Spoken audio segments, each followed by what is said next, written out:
बिस्मिल्लाहिर्रहमानिर्रहीम। अस्सलाम वालेकुम दोस्तों, जलालुद्दीन रूमी फरमाते हैं, अगर तुम्हारे नाक के अंदर वाले बाल बाहर आना शुरू हो जाएं तो फौरन समझ जाएं कि ये बदबख्ती की अलामत है। कुछ लोग भरोसे के लिए रोते हैं और कुछ लोग भरोसा करके रोते हैं। एक मसला ये भी तो है हमारा कि हम गुफ्तगू को समझने के लिए नहीं बल्कि जवाब देने के लिए सुनते हैं। रिश्ते खूबसूरत आवाज़, ऊंचे मर्तबे और खूबसूरत चेहरे से नहीं बनते बल्कि खूबसूरत दिल और ना टूटने वाले भरोसे से बनते हैं। हमेशा तन्हा चलने के लिए तैयार रहें, क्योंकि बहुत से लोग जो सफ़र शुरू करते वक्त हमारे साथ होते हैं दरअसल वो इख्तिताम करते वक्त हमारे साथ नहीं होते। मर्द अगर हाथ छुड़ाकर जाना चाहे तो हाथ बढ़ाकर रोक लो, हो सकता है कि वो रुक जाए, लेकिन अगर औरत हाथ छुड़ाकर जाना चाहे तो कभी मत रोकना, क्योंकि वो हाथ छुड़ाने से पहले जा चुकी होती है। आप सिर्फ एक दफ़ा जीते हैं, लेकिन अगर आप इसे सही तरीके से जीते हैं तो वही काफ़ी है।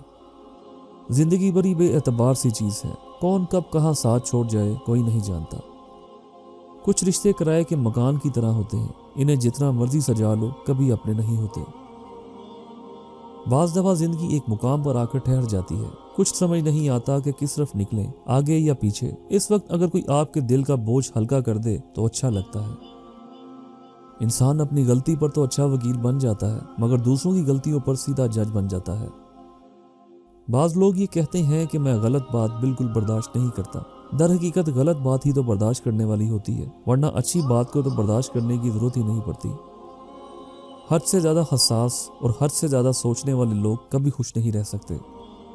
किसी की मीठी बातों का मतलब हरगिज़ ये नहीं होता कि आप इसके लिए खास हैं। बाज़ औक़ात कबूतर को खिलाने के लिए नहीं बल्कि पकड़ने के लिए दाना डाला जाता है।